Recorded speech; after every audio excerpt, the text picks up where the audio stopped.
평생 지는 법을 몰랐던 사람이 단 한 번의 선택으로 10억을 날렸다면 그게 사기라고 생각하시겠어요? 상대방은 사람도 아니었습니다. 이분은 수십 년 동안 공장 하나를 맨손으로 일궈낸 분이에요. 직원 30명 먹여 살리고 자식 둘 대학 보내고 66에 공장을 팔아 5억을 손에 쥐었습니다. 이제 다 됐다 싶었죠. 골프나 치러 강원도 가던 그 길에서 친구가 말했어요. 거기 카지노도 있는데 구경이나 해보자고. 그날이 이분 인생의 마지막 평화로운 날이었습니다. 처음 사연을 접했을 때는 도저히 믿기지 않았는데 밤새 글을 들여다보며 가슴이 먹먹해져 잠을 이룰 수가 없었네요. 저는 박상길이라고 합니다. 올해로 68이 되었네요.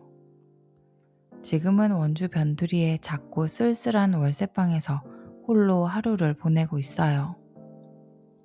아내는 큰딸 집으로 가버렸고 저는 이 낯선 방에 덩그러니 남겨진 날이 훨씬 많답니다. 그런데 불과 몇 년 전만 해도 저는 눈코 뜰 새 없이 바쁜 사람이었어요. 늘 시간에 쫓기며 살았지요. 경기도 외곽에서 플라스틱 사출 공장을 운영했었거든요. 직원이 30명쯤 되던 번듯한 일터였습니다. 파릇파릇하던 25 나이에 아버지 손을 잡고 처음 시작했지요. 기계 2대가 전부였던 구멍가게를 악착같이 키워내다가 아버지가 돌아가신 뒤에는 오롯이 제 어깨에 그 짐이 지어졌습니다. 새벽 4시만 되면 번쩍 눈이 떠졌어요. 밥을 삼키면서도 납품 날짜를 맞추려 머리를 굴렸고 잠자리에 누워서도 공장 걱정에 깊은 잠을 못 잤습니다. 그렇게 보낸 세월이 자그마치 40년이었습니다. 그러다 61에 믿었던 큰 거래처가 끊겨버렸어요. 중국산의 값싼 단가를 도저히 맞출 수가 없겠더라고요. 결국 66에 공장을 다른 사람에게 넘기게 되었지요. 제 청춘과 40년 인생을 다 바친 대가로 5억 원을 받았습니다. 시원섭섭하다는 말이 그제야 가슴 깊이 와닿았습니다. 정리를 끝내고 집으로 들어왔습니다. 살고 있던 4억짜리 아파트에 통장에 묵혀둔 예금 1억, 그리고 공장을 판 돈 5억까지 합치니 딱 10억 원이라는 자산이 되더군요. 이 정도면 노후 걱정은 전혀 없겠다 싶었습니다. 고생만 하던 아내도 이제 진짜 쉴 수 있겠다며 환하게 웃어주었지요. 처음 3달 동안은 꿈꾸던 대로 정말 행복한 나날이었어요. 아침 늦게까지 이불 속에서 뒤척여도 되고 특별한 약속이 없으면 동네 공원을 산책하다 들어와도 아무도 눈치 주지 않았으니까요. 평생을 등 떠밀리듯 살다가 인생에서 처음으로 어깨에 무거운 짐을 다 내려놓았던 순간이었습니다. 하지만 달콤했던 시간은 딱 3달로 끝이 났습니다. 어느 날 아침에 눈을 떴는데 가슴속이 텅 빈 것 같이 이상한 기분이 밀려오는 거예요. 오늘 당장 내가 가야 할 곳도 없고 나를 찾는 사람도 없다는 사실이 차갑게 와닿았습니다. 아무것도 안 해도 되는 자유로운 하루가 어느 순간부터는 아무것도 할 일 없는 쓸모없는 하루처럼 느껴지기 시작하더군요. 은퇴 후에도 공장 시절부터 알고 지내던 친구들과의 골프 모임은 계속 이어졌습니다. 두어 달에 한 번씩 강원도 쪽으로 라운딩을 다녀오는 게 답답하던 일상에서 숨통이 트이는 유일한 시간이었지요. 남는 게 시간이다 보니 발걸음은 자연스럽게 더 잦아지더군요. 단풍이 붉게 물들던 어느 가을날 운동을 마치고 돌아오는 길에 운전대를 잡은 친구 녀석이 슬쩍 이야기를 꺼냈습니다. 근처 카지노에 구경이나 한번 가보자고 하더라고요.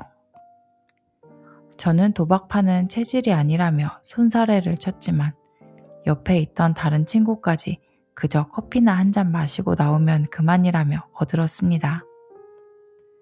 그 다정한 말에 경계심을 풀고 이끌리듯 그곳에 첫 발을 들였네요.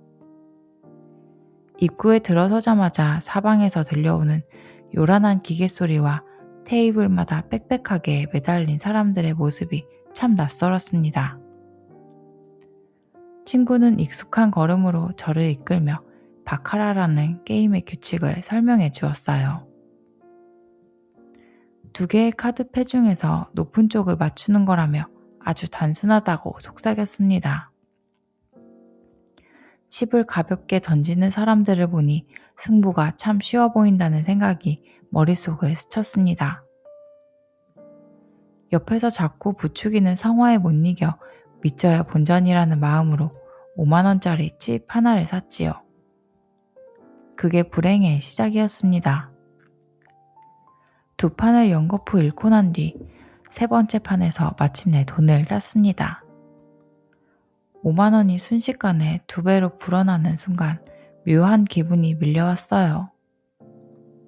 돈을 버는 재미보다 가슴 두근거리는 희열을 참 오랜만에 느꼈거든요.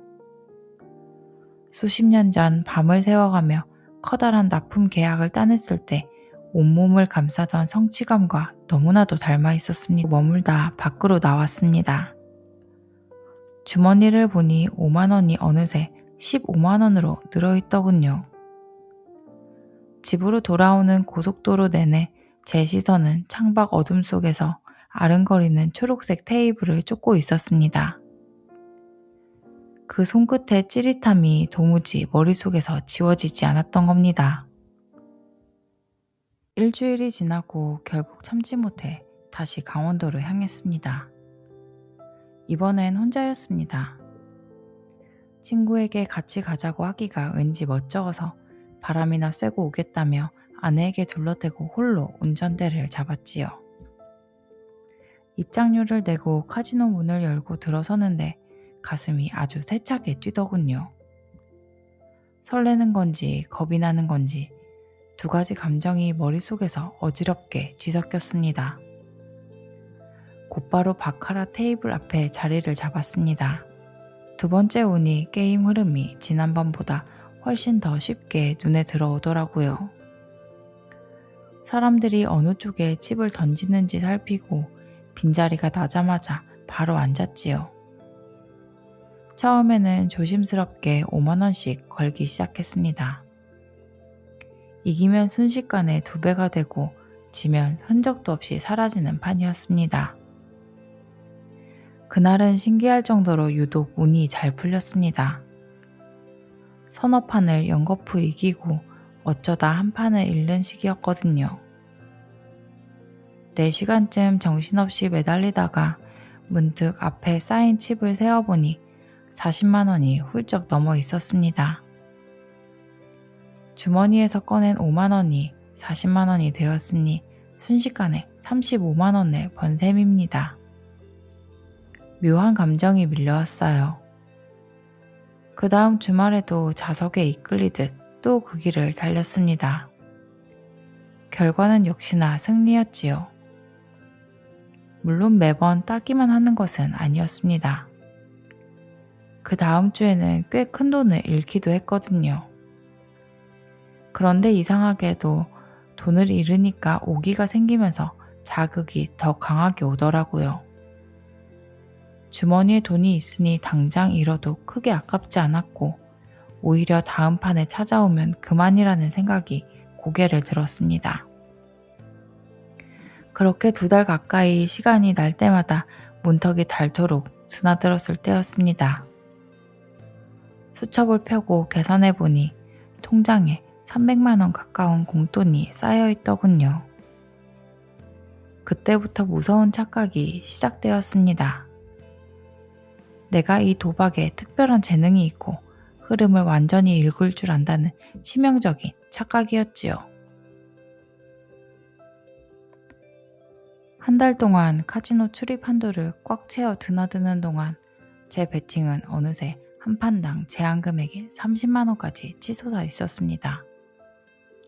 이겨도 감흥이었고 지면 오기가 생기니 이상하게 자꾸만 판돈을 최대치로 밀어붙이게 되더군요. 이기면 60만 원을 쥐고 지면 30만 원이 날아가는 숨막히는 판이 하루에도 수십 번씩 반복되었습니다. 그러던 어느 날 자주 방문하는 우수 고객들을 위해 안쪽에 따로 마련된 특별 게임방이 있다고 하더라고요. 들어가려면 현금 1,000만 원을 예치금으로 맡겨두어야 하지만 그 안에서는 바깥 테이블처럼 답답한 베팅 한도 없이 한 판에 최대 200만 원까지도 걸 수 있다는 솔깃한 제안이었습니다. 순간 망설임이 밀려왔지만 제 통장에는 아직 쓸 일이 없이 고스란히 묶여있던 예금 1억 원이 떠올랐습니다. 어차피 노후를 위해 모셔둔 돈인데 그중 1,000만 원만 꺼내서 크게 한번 돌려보면 어떨까 싶더군요. 지금까지 2달 동안 쌓아온 도박감이 있으니 판돈만 키우면 그동안 잃었던 소액쯤은 단 한 판만에 전부 만회할 수 있겠다는 치명적인 계산이 머릿속을 채웠습니다. 결국 예금 통장에서 1,000만 원을 찾아 그 비밀스러운 문을 열고 안으로 발을 들였네요. 바깥의 소음이 완벽히 차단된 그 방은 묵직한 침묵이 흐르고 있었습니다. 자리에 앉아 떨리는 손으로 첫 판에 100만 원을 밀어 넣었지요. 카드가 뒤집히고 제가 건 쪽이 이기는 순간 가슴이 터질 것 같은 강렬한 희열이 온몸을 감싸 안았습니다. 바깥 테이블에서 10판을 내리 이겨야 만질 수 있는 거금을 한 판만에 거머쥐니 눈앞이 캄캄해지더라고요. 하지만 그 짜릿함은 눈을 멀게 만드는 독약이었습니다. 정신없이 매달리다 시계를 보니 이미 몇 시간이 흘러가 있었고 나올 때 제 손에 쥐어진 건 맡겨둔 1,000만 원 중 딱 절반인 500만 원 뿐이었습니다. 허탈하게 발길을 돌려야 했지만 이상하게 겁이 나거나 후회가 되지 않더군요. 아직 500만 원이라는 미천이 남아있으니 다음날 다시 와서 복구하면 그만이라는 무서운 망상이 머릿속을 지배했으니까요. 그렇게 안쪽 방을 드나든 지 2달이 채 지나기도 전에 마지막 보루였던 예금 1억 원은 통장에서 흔적도 없이 바닥나 버렸습니다. 예금 1억 원이 바닥나던 날 밤 소파에 앉아 한참을 멍하니 허공만 바라보았습니다. 기가 막힐 법도 한데 이상하게 겁도 나지 않고 아직 건드리지 않은 공장 매각대금 5억 원이 생각났습니다. 그 든든한 숫자가 제 눈을 멀게 만든 진짜 화근이었습니다. 그 돈만큼은 무슨 일이 있어도 손을 대면 안 된다는 걸 머리로는 잘 알고 있었지요. 아버지와 둘이서 평생 기름때 묻혀가며 일궈온 결과였으니까요. 하지만 잃은 돈은 찾아와야 한다는 강박에 결국 또다시 통장에 손을 대고 말았네요. 처음에는 딱 2,000만 원만 꺼냈습니다. 예치금을 다시 채우고 잃은 것만 찾아오면 그만이라고 스스로를 달랬지요. 그 얄팍한 계산이 얼마나 무서운 파멸의 시작이었는지 그때는 미처 몰랐던 겁니다. 2,000만 원이 한 달 만에 흔적도 없이 사라지자 다음엔 3,000만 원을 꺼냈고 그것마저 2달이 안 돼 바닥났습니다. 잃으면 만회하려고 판돈을 키웠고 어쩌다 돈을 따는 날에는 흥분해서 베팅을 더 크게 질렀지요. 결국 이기든 지든 뭉칫돈들은 그 차가운 방 안에서 전부 녹아내릴 뿐이었습니다. 아내가 이상하다는 눈치를 채기 시작한 건 그쯤이었어요. 여보 요즘 어딜 그렇게 다니냐 그러길래 저는 친구들이랑 내기를 좀 한다고 둘러댔습니다. 친구들과 투자할 곳이 있어서 그렇다며 뻔뻔하게 둘러댔지만 등줄기에는 식은땀이 흘렀습니다. 거짓말이 한 겹 두 겹 쌓여갈수록 양심의 가책마저 마비되어 갔지요. 전부 따서 제자리에 돌려놓고 말하겠다는 악마 같은 생각뿐이었습니다.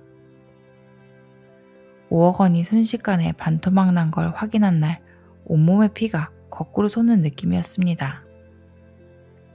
하지만 여기서 발을 빼면 잃은 돈이 영영 사라진다는 공포가 목을 죄어오더군요. 한 번만 제대로 맞추면 전부 돌아온다는 망상이 끝내 저를 놓아주지 않았습니다. 그렇게 남은 돈마저 허망하게 밀어넣었고 평생의 피땀이었던 5억 원이 전부 사라지는 데는 고작 1년도 채 안 걸렸습니다. 공장 대금 5억 원이 증발하고 며칠 뒤 아침에 눈을 뜨자마자 머릿속을 스친 건 살고 있던 4억짜리 아파트였습니다. 그 생각에 고개를 든 순간 이미 제 인생은 끝을 향해 가고 있었던 거지요. 홀린 듯 은행으로 달려가 겁도 없이 집을 담보로 2억 원을 대출받았습니다. 며칠 후 통장에 2억이 찍히자 예금과 공장 대금까지 전부 날린 사실을 숨긴 채 이 돈으로 한탕에서 만회하겠다는 망상에 또다시 사로잡혔네요. 결국 또 그 방으로 돌아가 판돈을 200만 원씩 지르며 미쳐 날뛰었습니다. 하지만 대출금 중 5천만 원이 순식간에 녹아내리던 어느 날 아내가 이 실태를 알아채고 저를 불러냈습니다.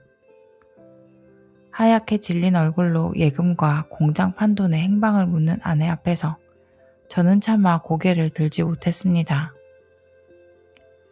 그날 밤 아내는 난리가 났고 당신과 못 살겠다며 단호하게 짐을 싸서 나갔습니다. 현관문이 닫히는 서늘한 소리가 텅 빈 집안을 가득 채우더군요. 45년을 함께한 동반자가 떠났음에도 정신을 차리지 못한 채 매달린 결과 남은 대출금마저 흔적도 없이 사라져버렸습니다. 대출금 2억 원마저 바닥이 나자 저는 집으로 돌아가지 못한 채 정성 근처의 퀴퀴한 모텔방을 전전했습니다. 텅 빈 천장을 바라보며 나지기 계산을 해보니 예금 1억 원과 공장 대금 5억 원, 대출금 2억 원까지 자그마치 8억 원이라는 거금이 허공으로 날아간 뒤였지요. 밀려드는 이자 압박에 숨이 막혀오면서도 머릿속은 마지막 남은 아파트를 처분해 대출을 갚고 남은 돈으로 이 판을 단숨에 뒤집을 수 있겠지라는 망상으로 가득 차 있었습니다. 파멸의 시계는 무섭도록 빠르게 흘러갔네요. 아파트를 처분하기 위해 4천만 원을 깎아 3억 6천만 원에 허겁지겁 금매로 넘겨버렸습니다. 은행빚 2억 원을 급히 끄고 손에 쥔 돈은 딱 1억 6천만 원이었습니다. 이 마지막 희망을 들고 다시 문을 열어 젖혔지만 그 피 같은 돈은 또 몇 개월 만에 흔적도 없이 증발해버렸습니다. 모든 것이 끝나버린 겨울날 카지노 뒤편의 서늘한 주차장에 차를 세우고 운전대를 잡은 채 멍하니 앉아 있었습니다. 가정도 제 인생의 결과도 전부 사라진 완벽한 제로의 상태에 놓이자 처음으로 제 삶을 내려놓고 싶다는 서늘한 충동이 들더군요. 그때 정적을 깨고 걸려온 전화는 딸아이였습니다.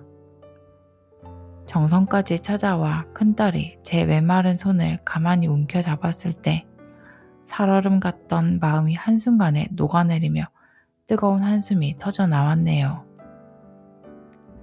딸아이가 저를 눈물로 이끈 곳은 다름 아닌 도박 문제를 치유해주는 전문 상담소였습니다. 그곳에서 8억 원의 손실과 집까지 날려버린 참담한 진실을 처음으로 아프게 털어놓았습니다. 얼마 후 친구들은 모두 놀라 찾아왔고 저를 보고 그때 가자고 한 게 제 잘못이라며 저를 붙잡고 미안하다고 저를 부둥켜 안고 울었습니다. 도박이라는 무서운 괴물과 싸운 지도 어느새 2해라는 세월이 흘렀습니다. 지금 저는 원주 외곽의 넓고 좁은 월세방에서 홀로 조용히 살아가고 있어요. 매달 나오는 국민연금 120만 원에 큰딸 아이가 보태주는 50만 원이 제 삶의 전부랍니다. 다 합쳐봐야 170만 원 남짓한 돈인데 방세를 내고 공과금까지 치르고 나면 마트에서 두부 한 몫값에도 떨리더군요. 평생 돈 무서운 줄 모르고 호령하던 늙은이의 뒷모습 치고는 참으로 서글프네요. 집을 나간 아내는 아직 돌아오지 않았습니다. 가끔 휴대폰 화면에 밥은 챙겨 먹었느냐는 짧은 문자가 왔고 미안하다는 말은 너무 가볍고 잘못했다는 고백은 너무 늦어버려서 그저 잘 지내니 걱정 말라는 뻔한 답장만 간신히 적어 보낼 뿐입니다. 상담소에서 연결해준 단도박 모임에 나가면 저처럼 한순간에 무너진 은퇴자들이 수두룩 하더라고요. 전직 교사부터 번듯한 식당을 하던 이들까지 하나같이 처음엔 재미로 시작했고 본인만큼은 조절할 수 있을 줄 알았다고 고개를 숙였습니다. 그날 이후로 강원도 방향으로 나 있는 국도는 이정표조차 쳐다보지 않습니다. 7억이 넘는 전 재산과 가정을 통째로 사기판에 바치고도 가끔 멀리서 불어오는 산바람에 심장이 쿵쾅거리는 제 모습이 가장 소름 끼치도록 무서우니까요. 지금 제가 눈물겹게 그리워하는 건 거창한 대박이 아닙니다. 그저 예전처럼 공장 문을 닫고 돌아와 아내와 마주 앉아 찌개 냄새 가득한 평범한 저녁상이지요. 그 당연했던 일상의 한 끼가 이제는 제 평생 닿을 수 없는 가장 먼 나라의 이야기처럼 아득하게만 느껴집니다. 왜 하필 그날 거기에 갔을까요? 이분이 잃은 건 돈만이 아니었습니다. 40년을 새벽 4시에 일어나 지켜온 것들이었어요. 공장도 아내도 아버지한테 물려받은 그 시간도. 도박은 돈을 먹는 게 아닙니다. 사람을 먹습니다. 여러분 곁에 혹시 그 문 앞에 서 있는 분이 계시다면 오늘 이 이야기를 꼭 들려주세요. 다음 이야기도 기다려주세요. 끝까지 들어주셔서 감사합니다.